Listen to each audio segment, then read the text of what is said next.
Sometimes I see an article in the newspapers that seems so absurd, I feel like I have to say something.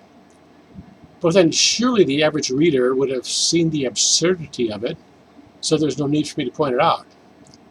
But then when both Chicago papers say the same thing, and more than once, somebody is failing to see the bigger picture. Over 2 million people have entered our country in the last year outside of our visa program. They just walk right in. Millions more if you go back a few decades. We used to call them illegal immigrants, but they have been taught to claim asylum, so that practically speaking, most of them are going to get to stay here. Court dates are now years away, and most don't come back to court anyway. Most of these have crossed the border through Texas and Arizona.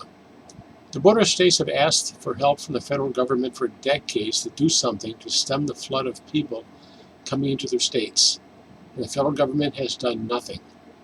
The rest of the country is essentially oblivious to all of this. It doesn't affect them directly, and the news media give it very little attention. Oh, they may show a few short videos of people crossing the border, but they don't show the impact on the state in which they are entering. What do you do with thousands of people a day who are entering your state and expecting people to take care of them?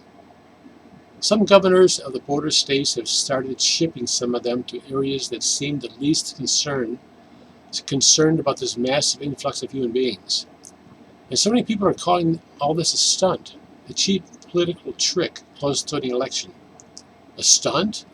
A trick? Hell no. Congress and many politicians around the country don't see any problem with millions of people whom we don't even know who they are just walking into our country. They complain about a couple hundred migrants being dropped off at their door, like what are we supposed to do with them?